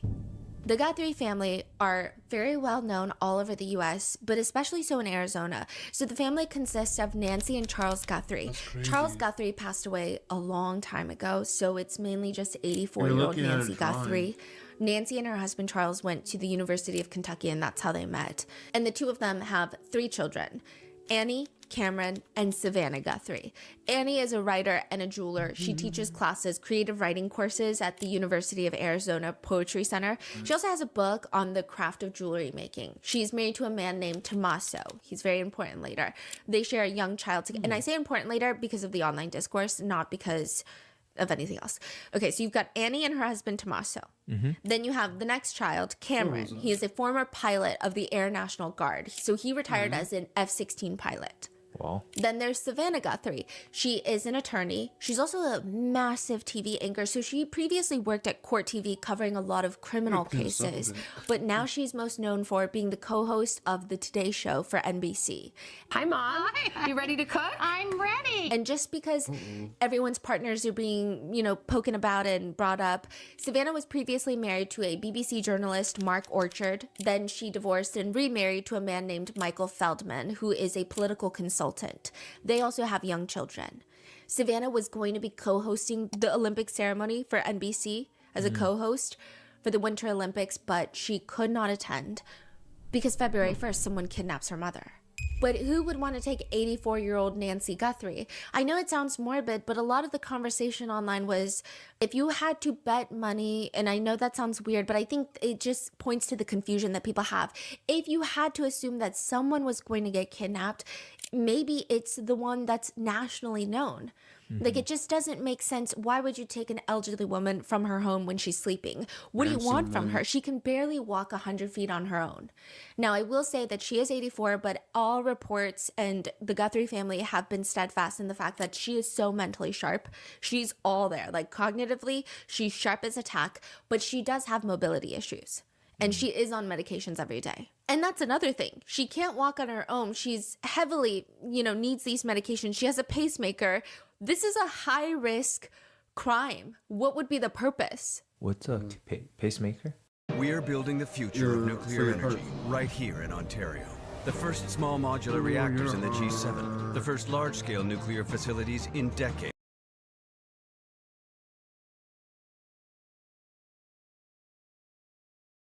Over 500 million listeners this year. Oh boy. I wish I could skip these ads. So annoying. It's your heart pump. Oh. Yeah. There are a few things that almost all ransom notes have in common. And I think it can be tracked and studied by authorities because you don't see a lot of cases of kidnapping a human for ransom, but you do see a lot of cases these days of hackers sending ransom notes with threats of going public with security breaches, data, information, personal accounts. Yes. And each ransom note has a format that it follows because ransom notes are not in the business of standing out. It's not about the stylistic word choices or the plot. It all starts with communication. It's the claim. We have something valuable, your asset in our possession, whether that's a human, whether that's data, whatever it may be. Then demand, deadline, and threat. What do they want in exchange for their claim of possession? Typically money. And more often than not, they're very specific. They don't want things to get lost in translation. They don't want it to go to some random dude because you got one number wrong in the bank account. The more a ransom maker has to contact the victims, the more chance that they're going to get caught. So they will tell you the exact value, payment method, how to deliver the payment, and then the deadline. They will give victims a range typically of 6 to 20 days as the deadline. And then it's the threat. For example, John Benet Ramsey's ransom note read, any deviation of my instructions will result in the immediate execution of your daughter. Jeez. Speaking to anyone about your situation, such as police, FBI, will result in your daughter being beheaded. If we catch you talking to a stray dog, she dies. Ransom notes used to be handwritten, but nowadays most ransom notes are in the form of an email sent to the victims or the targets, the ones with the money. Except in Nancy's case, it just gets strange. February 1st, she's kidnapped in the middle of the night from her home. Appreciate that. The night of February 2nd, so almost a full 24 hours later, a local news station gets an email submitted into their tip line. It's like their tip suggestions. It's not even a physical note in an email. It's not even a PDF attachment. I mean, I don't think anyone was expecting a DocuSign. However, the ransom note comes in the form of a literal form. So we have this on our website too with the show notes. You can submit a case request. It's like, please enter your name, the case suggestion, your email if you'd like. It's like a form. It's not an open email where you go into your own email account and then send an email. A local news station in Arizona gets a form submitted, and it's the ransom note. But how do we... Oh. We don't know. Because that way it's hard to track who sent it, right? Yeah, and they did use like a VPN to track their IP. The details of the note have not been made public, but it has been reported and confirmed by authorities that it is a ransom note. Is it a legitimate ransom note? That's to be determined. However, it is a ransom note. Another local news station confirmed that they also received the same ransom note. And then I believe the next day, so 48 hours after, TMZ receives a very similar ransom note. So this person is not sending it to the family directly, no, but instead to the news because they want publicity. But don't you think that's weird? That is weird. Why are you asking for publicity rather than money? Okay, so that's why a lot of people think it's weird too, especially former law enforcement. They're saying maybe if you're trying to hedge the chance of being caught, so you want to send it not directly to the victims, but you send it through these news networks. But a lot of experts are saying publicity is the last thing people want when they're making a ransom note. Yeah. Because, I mean, unless you're saying, hey, I'm going to air out my grievances because the system did me dirty, or you're trying to make a message out of something. But if that's not the case, you don't want publicity, because let's say you do get the Bitcoin. They're asking for $4 to $6 million in Bitcoin. Let's say you do get the Bitcoin. Now you have to drop Nancy off somewhere. The last thing you want is eyes and ears everywhere. It just doesn't make any sense. But these 3 news outlets, they get ransom notes that are said to be very similar, detailing 2 separate deadlines and 2 different demands. So it's like, here's the first deadline. We want $4 million in Bitcoin to this Bitcoin wallet. If you can't do it by this day, we'll give you an extension of 3 days. But you're going to pay $6 million now. What's the deadline for the first one? How many days was given? It's to like February 6th. It's like a week. Oh. Not even, really, because they don't get the ransom note until later. So she disappears February 1st. They don't get the ransom note until February 2nd. And if the deadline is February 6th, it's like, I mean, it's like no time. 4 days, yeah. And there doesn't seem to be any proof of life given in the letters in the note. And I will say that Harvey Levin, who is the founder of TMZ, has been a little bit more vocal about what's been in this said ransom note. The other outlets seem to be a little more hush-hush. But he was in an interview with Sean Hannity, and he said, I will say the letter begins by saying she is safe but scared. And they go on to say she knows exactly what the demand is.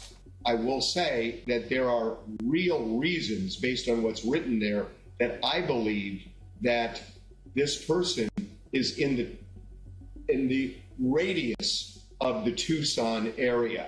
So the authorities have stated that they know of the ransom demands. They have shared it with the family, and they cannot verify if this is legitimate or not. They are taking it seriously though, but this is not authenticated. And there's just so much about this ransom note that is weird. Like the fact that ransom makers don't want things to be public. So when the mother was kidnapped on February 1st, it's already viral. The news was not hush-hush. So everybody knows about this. So there could be a copycat or someone just trying to make some money, right? Yes. Okay. Yeah, and they did not provide proof of life. It is just very odd that they would want media attention. It just doesn't make sense. It's not like they're the Zodiac killer who's taunting the police and the city. It just feels weird. It almost feels hasty, not well thought out. There are netizen theories online that perhaps this was supposed to be a regular home invasion, but maybe Nancy, fearing for her life, could have mentioned that her daughter is Savannah Guthrie and like she has money and she'll pay, just leave her alive. So it was a robbery, but then they realized that they could probably get a ransom, so they take Nancy, and that's why the ransom note feels hasty. Other people are suspecting, like you, maybe the ransom note has nothing to do with who has Nancy, because it could be completely separate if there's no proof of life. Now, the authorities, they must feel it's legitimate to some degree. So there have been like some reporting that in the ransom note, it either detailed something that Nancy had been wearing. It's quality you can rely on for every report, every presentation, and every cherished memory. It's commitment to the environment. Or detailed something in the house. Perhaps an Apple Watch detail. Is it better that they don't release the details of the notes? Or is it part of the notes that they say, don't release this? Why is it unclear what's on there? The authorities have been pretty quiet about what's in anything. I think that's pretty standard protocol for the FBI. They don't like to talk about anything that they discover until an indictment is slapped onto the table. But for the local sheriff, he has been talking. He's been yapping quite a bit, actually. Sheriff Nanos, he's the one heading the investigation, but they don't want to talk about the contents of the ransom note. Which I think is probably intentional, and I think it makes sense.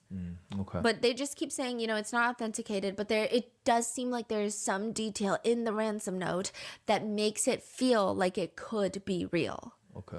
But if it is real, the demands are this.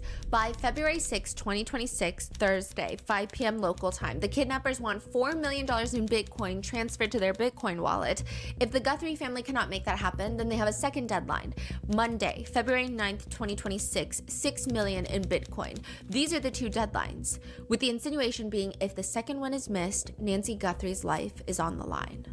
February 4th, so this is 3 days after Nancy goes missing, 2 days before the first ransom deadline. Nancy's daughter, Annie Guthrie, gets a text message. So does her husband, Tommaso.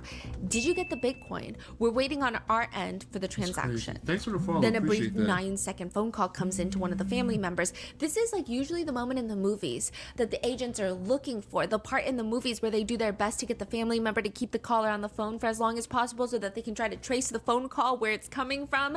And the call leads back to a 42-year-old man in California, to a man named Derek Kallela. Wait, hold on. Yes. I'm so sorry. A few days later, this guy, 42-year-old, texts them? Yes. And he called them? Yeah, for 9 seconds. Saying what? We don't know. But it's a 9-second phone call. Nobody knows the context of the phone call? I mean, the police. Police does? Yeah. Okay. All right. And then they hang up. Okay. So the police track that number to a 42-year-old man in California. Authorities immediately arrest him, and he's read his Miranda rights, and they're like, where is Nancy? And Derek pretty quickly admits he doesn't know where Nancy is. Did he send a message, or did he... Yeah, he didn't send the ransom note. He sent that text message. He said that he was keeping up with the information online, and he heard about the ransom note, and he was watching TV, and he just wanted to see if the family would respond. That's bonkers. So how did he even find their numbers? Like on one of those... Google? Yeah. That is... what? Yeah. And he... I do think that Derek is all around a horrible human being. Just a few months ago, October 2025, he was accused of stealing unemployment benefits from the LA County's DA's office where he worked as a clerk. He was charged with 1 felony count, grand theft, and 1 misdemeanor offense. Adding to that, he works at DA's office? As like a clerk. He did. Well, he was fired, yeah. What is going on? Yeah. He works for DA's office and he commits these crimes. He knows what's going to happen. Yeah. Okay, this is getting weirder. He has been, arrested and charged with transmitting a demand for ransom in interstate commerce and using telecommunication devices with intent to abuse, threaten, or harass. The FBI has come out to state, because the FBI doesn't state a lot of things, but they did come out to state. To those imposters who are trying to take advantage and profit from this situation, we will investigate and ensure you are held accountable for your actions. Yeah. But this doesn't mean that all of the ransom notes are fake, right? I mean, just because you have one imposter, he's clearly not the one that sent the original ransom notes to the media outlets, right? So here's what we know. There are 3 detailed ransom notes sent to 3 media publications that all seem similar. Those ransom notes have 2 deadlines and demands, $4 to $6 million in Bitcoin. There's no proof of life. There's no pictures, videos, or anything of Nancy that would indicate that they do in fact have her and that she is in fact alive. FBI, however, is taking it very seriously and they have not authenticated it. Then Derek gets arrested because he saw the news about the ransom notes and the Guthrie family ransom. He finds Annie and her husband's numbers and starts texting them, hoping to get some Bitcoin in his wallet. He is not the author of the original ransom note. So the original ransom note still stands. The FBI has brought in crisis negotiators, personnel from Quantico, and as limited the ransom note seems to be, it seems to be one of the big things that the authorities seem to have in terms of finding Nancy and bringing her home. That and $6 million of Bitcoin, right? The Guthrie siblings, Savannah, Annie, and Cameron, have come out with a video, which we're going to go over in a second. We're going to go through all their videos, but they have been pleading for the safe return of their mother. They have explicitly stated that they are willing to pay, but they just need proof of life. They also mentioned with technology these days, even if they were to receive a photo or video, I mean, the insinuation being, even if they did get something, it would take a lot of work to verify that it's a real photo, which has not been altered, which has not been created. I'm sure the FBI would hopefully have a good grasp on that, but they haven't even received that from what the reporting seems. And it's all made more confusing because there is a 41-minute window where the intruder gets into the house and then presumably leaves. So let's go through the timeline real quick. 9:48 p.m. Nancy is dropped off at home after dinner at her daughter and son-in-law's house, which is Annie Guthrie and Tommaso. Savannah Guthrie lives in New York City. Okay. Annie lives 10 minutes away, so she gets dropped off after dinner at 9:48 p.m. At 1:47 a.m., the doorbell camera is disconnected. At 2:28 a.m., Nancy Guthrie's pacemaker disconnects from her phone, meaning that she is likely moved out of the Bluetooth range of her phone that her pacemaker inside her body is connected to, which leads the public to assume that whoever was outside the house made it inside. Also, we the public don't know. There are rumors that there were signs of a forced entry. There are rumors that there were no signs of a forced entry. We don't know. Right. So without the pacemaker connected, does that impact her? No, it doesn't impact the pacemaker, or at least it shouldn't by most reporting. I'm not too familiar with pacemakers, but it shouldn't. However, she does take daily medication that she needs, that is prescribed to her, and it doesn't seem like those were taken from the house. Like, is it life-threatening without it? Yeah. So that's why there were rumors that she was taken into Mexico. There are a lot of pharmacies near the border. So Nancy's house is about an hour and a half drive from Mexico, the border. And there are a lot of southern pharmacies south of the border where they will sell a lot of prescription medication without a prescription. So maybe she was taken into Mexico so that they could acquire, or I mean, someone could have gone across the border, acquired such medication if this was all planned out, and then kidnapped Nancy if she is alive. I'm just taking her medication. Right. The Hyundai Venue is Canada's most price-competitive subcompact SUV.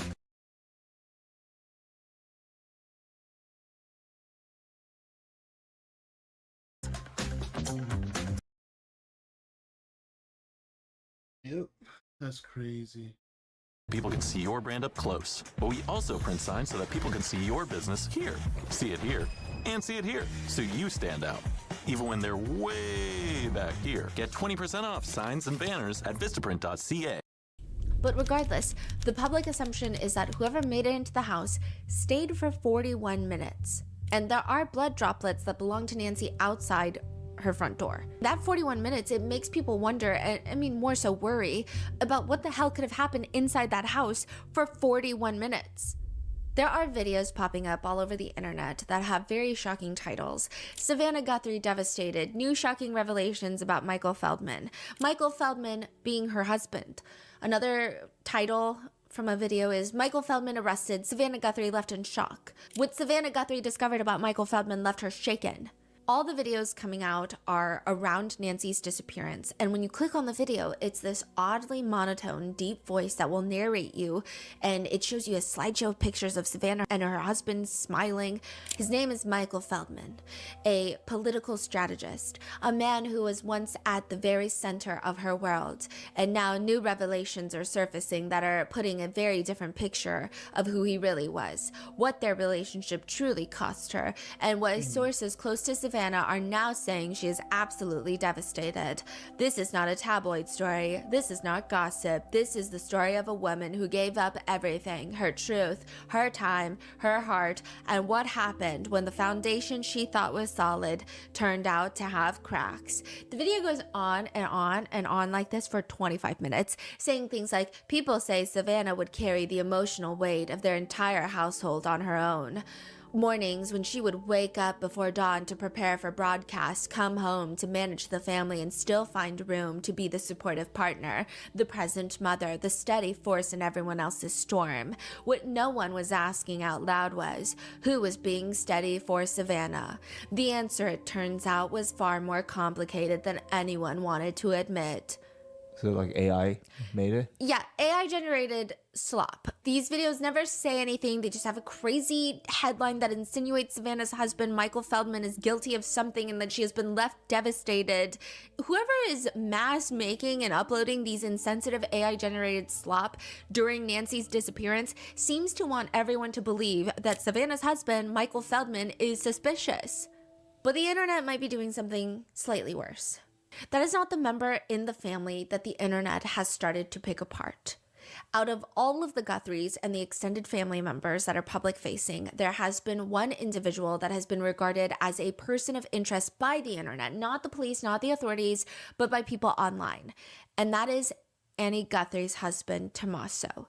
So this is Savannah Guthrie's brother-in-law, Nancy Guthrie's son-in-law. And I would like to heavily emphasize, however, that every single public-facing member of the family appears to have been cleared by the authorities. The sheriff has stated intensely, to be clear, the Guthrie family, to include all siblings and spouses, has been cleared as possible suspects in this case. The family has been nothing but cooperative and gracious and are victims in this case. To suggest otherwise is not only wrong, it is cruel. The Guthrie family are victims, plain and simple. Please, I'm begging you, the media, to honor your profession and report with some sense of compassion and professionalism. Interesting. The only reason that I'm covering the conversation around Savannah's brother-in-law is that so much of the discourse online seems to be about him. And to be comprehensive on covering this case, I think it would be a disservice to not address what the online conversation has been taking place. And when I say online conversation, Reddit and TikTok, but even mainstream media channels.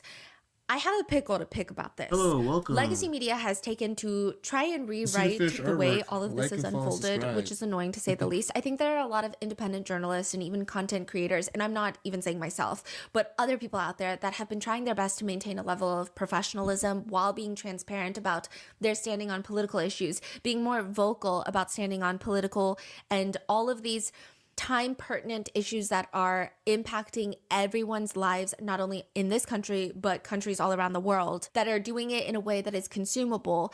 And there are some legacy media outlets that tend to be a bit more highbrow, or depending on who the giant corporation, the media company supports, you have a tint of all of that mixed in with their reporting. And just like how there are shit news anchors, there are shit content creators.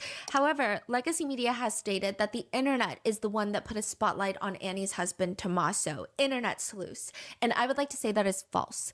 From what we can tell in our research, there are two very experienced hosts, news anchors, Ashley Banfield and Megyn Kelly. Regardless of what you think of them, I would say that they both lean more towards Legacy Media, traditional media. They both come from traditional media, even though they both have their own uber successful podcasts now. They are more synonymous with major news networks than a YouTuber would be. They are the ones that, from what I can see, were the first ones to put Tommaso's name out there as being someone who might be considered a person of interest. I believe Ashley Banfield stated that she is a high-level source that informed her that they are looking into Tommaso. Her words were actually a little bit stronger, saying that he is considered a suspect. Nancy Guthrie's son-in-law, that would be Annie's husband, Tommaso Cioni, age 50, from Tucson, Arizona, married to Annie P. Guthrie, Savannah's sister. And my law enforcement source tells me that Tommaso Cioni is the prime suspect in this case. Wait, she say that she had a source? Yeah, a high-level source. Now, Megyn Kelly has argued repeatedly that all the individuals closest to Nancy are going to be persons of interest because that is what happens in a case like this. That doesn't mean that this guy did it, and it doesn't mean he's their only possible suspect. But her person said may be the prime, and mine basically said feel free to stay on him. Both of them have their in-depth arguments on why they believe Tommaso should be looked at by law enforcement. Both of them have much more experience in the industry than probably our whole RM team combined, likely. This is not me giving a full dissection on what they said. I'm just telling you what happened. I don't have high-level sources in this case. And other than trying to trace back where Tommaso's name starts becoming a huge topic, I did not extensively follow their coverage on this case. Though I will note, I did follow Brian Enton. He is another News Nation reporter. He's doing ground coverage. His coverage has been extensive. It's been really thorough, really informative, while maintaining the sensitivities of this case. So I would go give him a listen. But there is that. And all I'm trying to say is, it's just annoying that Legacy Media is saying that these are TikTokers, these are internet sleuths, these are commentators on the internet that are now pointing the finger at a beloved family member who is also a victim, when that's not really how it started. They brought up his name, and then the police came out to say they have been clear. Stop talking. Yeah, so I will say that there probably was internet whispers on Reddit and other forums and threads where people were like, oh, well, maybe we should look into the family members and A, B, C, and D. But I think that anytime someone someone says something like that, it does tend to get shut down by people who are like, hey, I don't think we should comment things like this until let the investigators do their job. But then Ashley Banfield came out to state, and this is just an opinion of mine, that she has a high-level source that told her that he is being investigated as perhaps a person of interest. I think because she has such a good reputation, rightfully so probably, that people were like, oh, this must mean something. Like a high-level source, it must be true. Like this must be what's happening. And so people just went free for all on Tommaso is how I could trace it back. I could be wrong. And this giant conversation has erupted, whether it's because of Ashley Banfield or not, I cannot tell you, but it has now been a huge topic. The conversation is still developing even after the sheriff cleared the family members. Because netizens are wondering, how can people be cleared when it appears that the sheriff's office doesn't even know what happened the night that Nancy disappeared? I'm pretty sure family members can be cleared by airtight alibis. There have been reports that police are using polygraphs to clear people, which people have opinions about, but that has yet to be confirmed. But some netizens who are married to the idea that someone in the family had involvement, they think it's odd that the sheriff can clear a family. They also think it's odd that the FBI did not clear the family. Everyone's creating arguments online, and I'm just trying to give you a neutral overview of the conversation. A lot of netizens bring up past reporting and past pressers that the sheriff has done. So, for example, there is a comment that the sheriff made in a previous press conference where he says,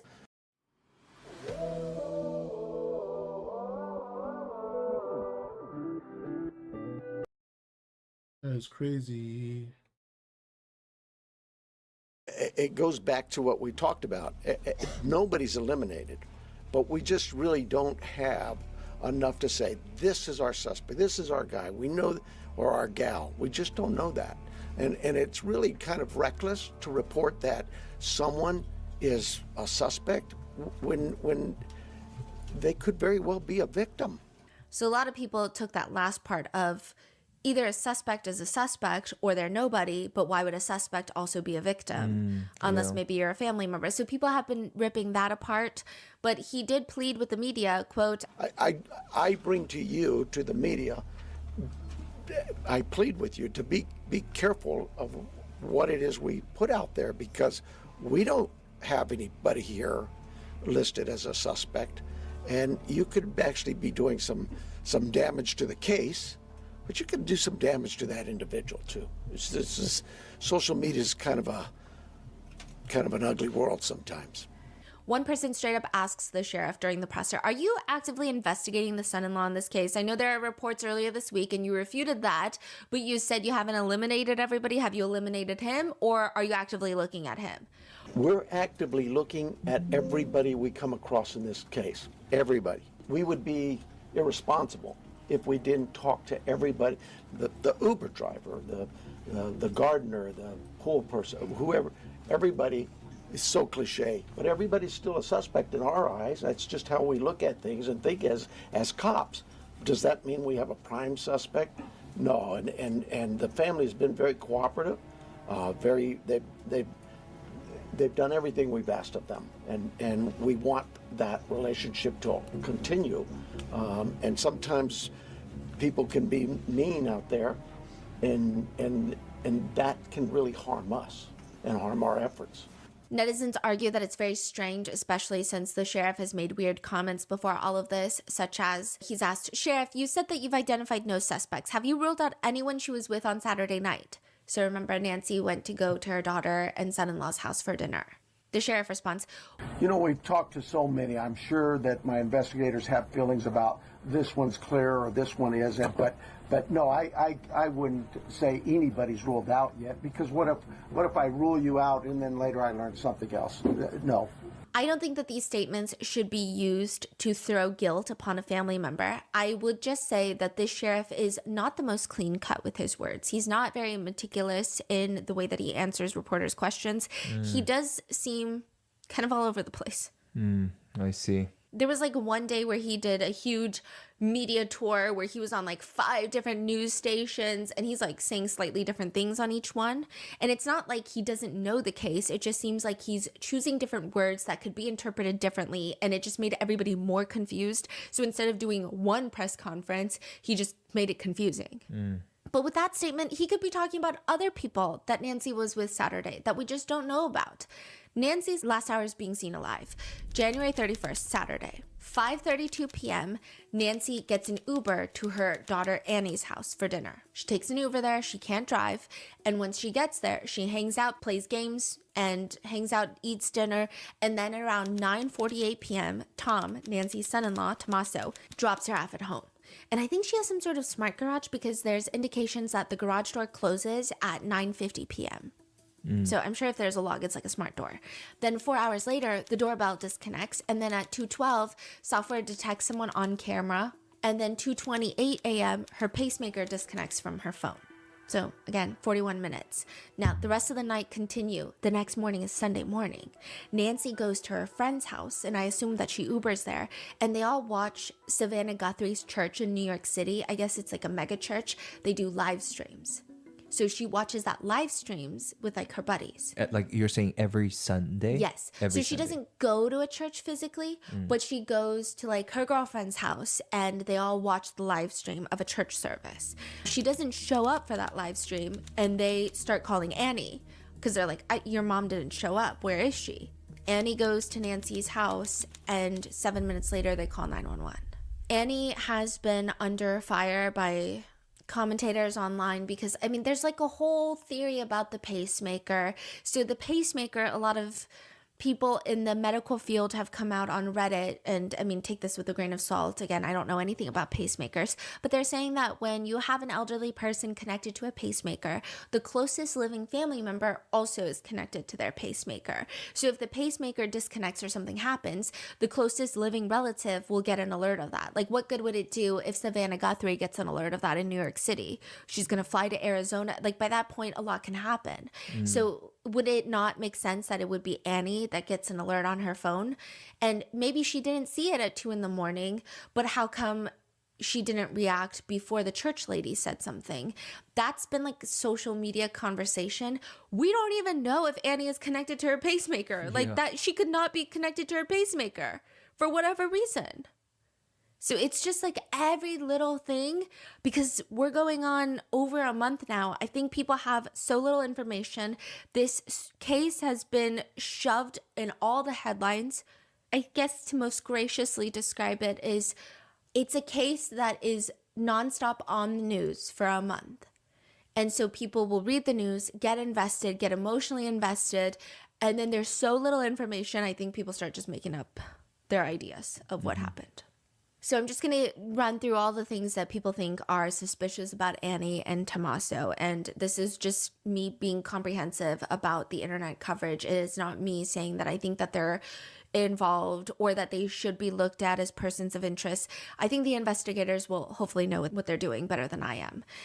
There was intense FBI presence around Annie Guthrie's house at one point. Agents were going door to door to ask for consent to search people's properties near Annie Guthrie's house.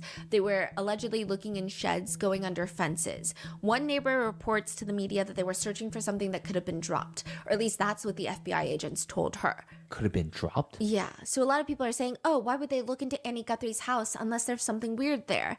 The argument here is, I mean, that was the last place that Nancy was before going home. Of course that they would want to search it. That's just being thorough. Another thing is you don't know who is in any of these homes. So the fact that they're searching Annie Guthrie's house does not mean that the authorities are suspicious of Annie Guthrie or Tommaso or anybody else. It could be anybody that enters that house. And this is an assumption. Seeing drone footage, news coverage, at least outside of Nancy Guthrie's house, there's probably housekeepers, caretakers, maintenance men, pool cleaners, landscapers. I mean, it's a big house and she is an 84-year-old woman. She probably has a lot of people come and tend to the grounds. That could mean that someone connected to those people could be involved. So a lot of experts are weighing in on this case and they're saying, if you really do kidnap a wealthy individual for ransom, it's usually someone who knows the people personally. And that's not to say it's a family member, but let's say you have a housekeeper and maybe it's not the housekeeper, but that housekeeper saw you go on a shopping spree. They don't care, but they go home and over dinner, they're like, oh, I have this one client who just like... The third party. And their cousin is like, oh, that's very interesting. How much jewelry do they have?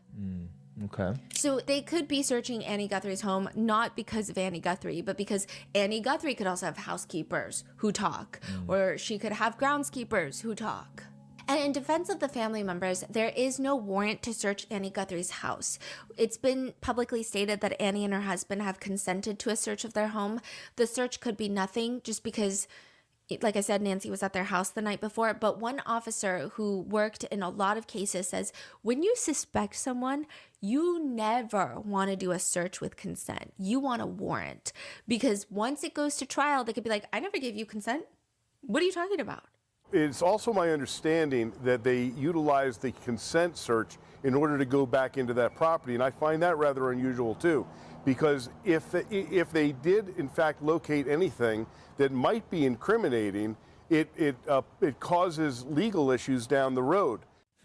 So this police officer is saying that the fact this is a consent search, yes, meaning they're not really a person of interest. Yes.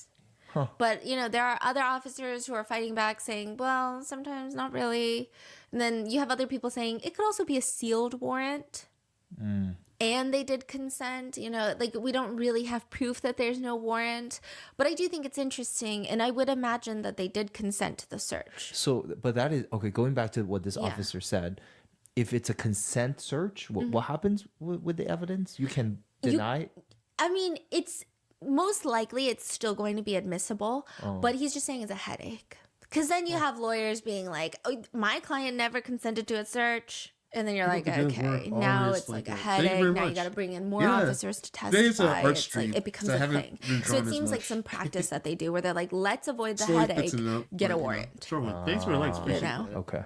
Yeah, so that has been a huge issue. The next thing is that for the longest time, Tommaso was just MIA. A lot of people found it weird that Tommaso was not in the videos with the Guthrie siblings pleading for Nancy's return.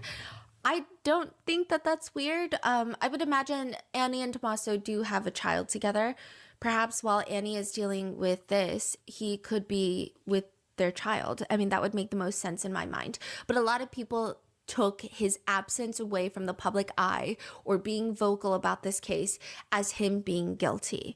Then the next time that he was seen was a recent memorial walk where Savannah Guthrie, Annie Guthrie, and Tommaso went to Nancy's house. So people had laid out all these yellow flowers all around the perimeter of the house, neighbors, media. I mean, just some people had trekked, made a journey to come to Nancy's house to lay out yellow flowers, whether they have a personal story of their own, I'm not sure, but they went to go pay their respects to, I guess, maybe the people that have shown support.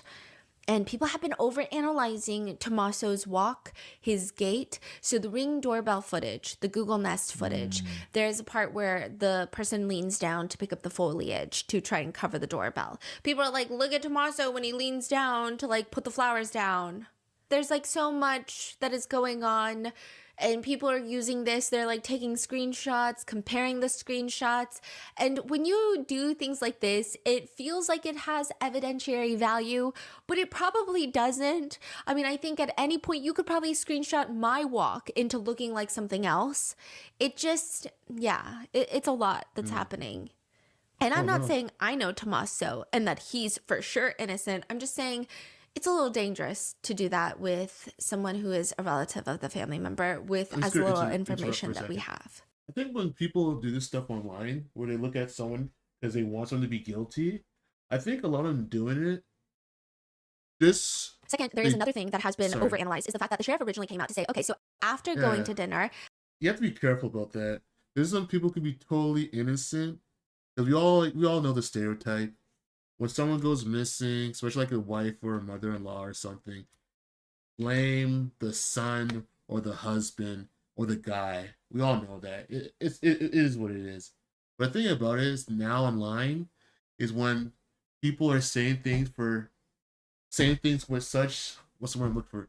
Such certainty and such, what's the word? I think that's the word. Such a conviction and authority and certainty. And they have no proof on it, it can be very dangerous because other people hear that. And it's like being persecuted in a court of public opinion. It'd be totally innocent. Because we've seen this before where people are like, oh, it's the husband. The husband did it. He had to do it. Because we always know it's the husband. And this guy is getting persecuted online. And it turns out the husband was not involved. That's crazy. You gotta be careful with that.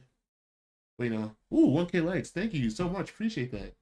But yeah, it's kind of scary, especially with online social media. Someone has like a large following.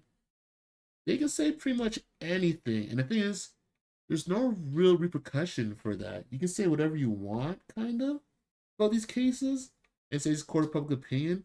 It can cause some real damage to someone's life or their reputation. And it's not even true. So I'm always wary of that. Like, it's okay to be suspicious of people. And yes, you know, you should always, check the people around who are closest, but still, gotta be very careful. That can ruin someone's life. Yeah, that's just my 2 cents on that. This head's a little bit too big. But I'm gonna fix that. But I do have to get going because time is running short. But I do want to put some hair on this real quick. Like, at least make a thumbnail for this. But yeah, it's crazy. Okay, 5 more minutes, I have to go. Nancy was dropped off by Tommaso. For those who are following, or feel free to like and subscribe. Yeah, we live in an age of mass misrepresentation. Yes, we do. Not only that, I do honestly believe certain people are trying to be helpful. I honestly believe there's certain people trying to be helpful. But we just have to be careful of the things we say.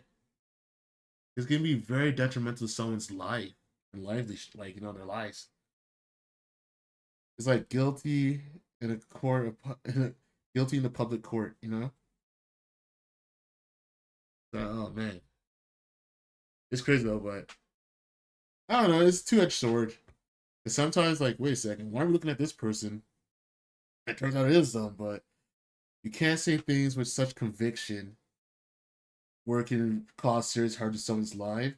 I'm not saying you can't, you know, I'm not saying it's wrong to think that, but you can't be out there saying yo, this person is guilty because of this and this and that. We don't have proof. That's all I'm saying. It's a slippery slope. I do honestly believe people out there who follow cases like this, they really, really, really want the help and not meant to cause harm. But, you know, just because you don't mean to cause harm, you're still responsible for your actions. All right. We're going to throw hair on this because I don't want a bald elf. You know, nothing's wrong with that. I think I'm going to make this Zelda still. I was thinking Farron because I've been watching Farron lately. I'm going to fix the hand because his hand's a little bit too gangly. But, you know, just throwing some quick hair. So I've been meaning to do some Zelda fan art. She has 2 hairstyles, right? She cuts it short. I think I'm going to do the long hair. Zelda, Breath of the Wild. But I do like the short hair too. Breath of the Wild. Breath of the Wild. I still got to play my copy. I bought the game, Switch 2 version, and I've been playing Pokemon Pokepia. And I'm like, I want to finish Pokemon Pokepia. I can start playing this game really fast. Because I've been mesmerized by the art direction and style of this game. I really hope it lives up to my hype. People are saying it's the best game on Switch. I believe them. Oh, I'm running out of time. We're just gonna do the hair real quick. Then I'm gonna go. Because I am running out of time. I just need a reference to look at. Let me get a picture of Zelda, please. I like the short hair and the white dress, though. It's a nice combination. But yeah, we'll just do that. We'll do that. Oh my god. Alright. We'll make a thumbnail. I'm gonna end the stream here because it is time to go. Time is running short. Okay.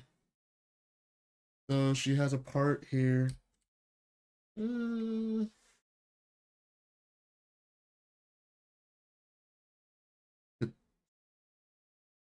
Looks really alien. Oh my god. What am I doing?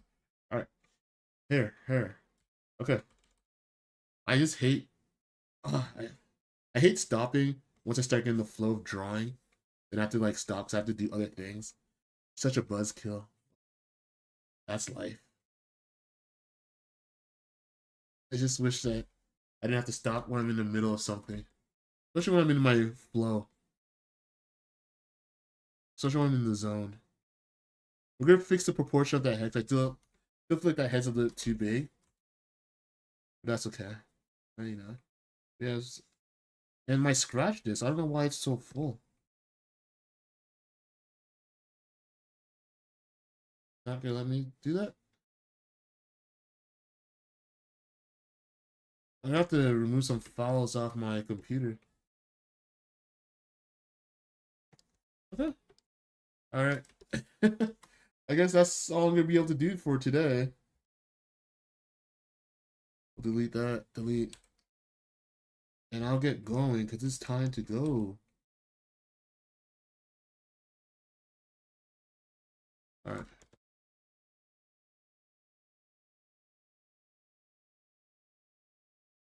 Okay. And then we're gonna come back and clean this up and finish it. But yeah. Alright. That's what we have so far, guys. I really need to get going. I have 20 minutes to be out the door. Let's keep this going. Alright. I really hate stopping it once I'm in the flow of something. I'm gonna have to make some more space on my computer. Because apparently my scratch disk is full. That usually means I'm running out of space. I bought an external hard drive, but I just been lazy to transfer the extra files over and clean up my SSD hard drive. Let's save a copy here.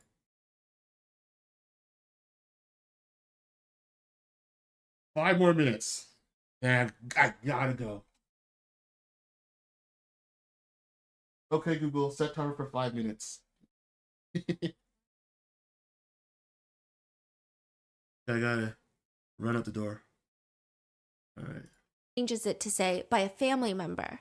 So people are like, why is he taking the heat off of Tommaso unless he wants Tommaso to talk to him more or to feel less pressure from the public?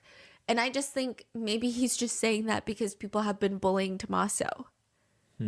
Then federal agents with shirts that read ICAC on their shirts are seen going into Annie and Tomas's house. ICAC? Yes. What is so that is Internet Crimes Against Children, which sounds shocking. However, a few things to note. The division ICAC, they're actually a unit within the feds that deal heavily with kidnappings, and they're really adept at retrieving data from devices. It doesn't have to be that they particularly think that someone is committing crimes against children in this house. It's literally, they're just helping with a kidnapping. Furthermore, when they walk into Annie and Tommaso's house, they're seen walking in with a tripod and a ring light. So then the natural insinuation is that they're helping the family film the Instagram videos where they are begging whoever took Nancy to bring her back.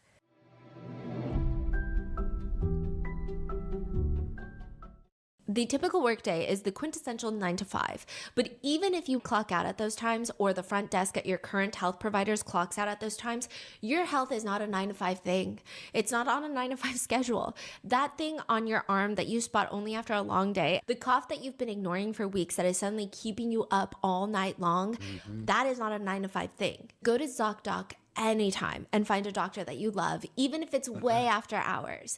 ZocDoc is a free app and website that helps you find and book high-quality in-network doctors. They have more than 150,000 providers across all 50 states, so you can search by specialty or even by symptom to build the exact care team you need. ZocDoc, the best free app that makes booking a doctor as easy as ordering takeout. Stop putting off those doctor's appointments and go to ZocDoc.com/rotten to find and instantly book a top-rated doctor today. That's ZocDoc.com/rotten. Thanks, ZocDoc, for sponsoring this message. Okay. The very first family video shows Savannah, Annie, and Cameron sitting together on a couch.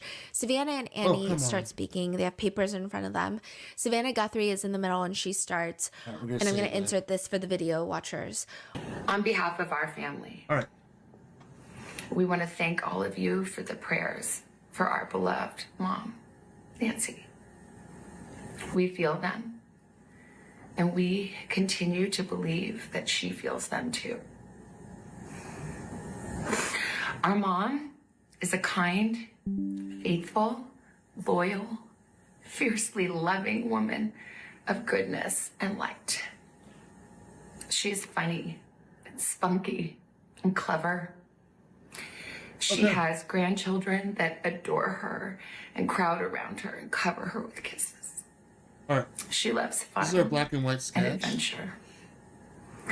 All right. Okay. I'm gonna have to end the stream here. Thank you guys for watching. This is as far as we got today. There's still some proportion issue. I think the head's a little too big. I'm gonna make it smaller. Yeah, we're gonna end off right here. So thanks for watching. I'm the Giovanni Hall Art, and you can follow me on Instagram, Tumblr, TikTok, Twitch, YouTube, and Patreon for more exclusive stuff. Thank you guys for watching. I'll see you guys in the next one. Have a good one. Bye.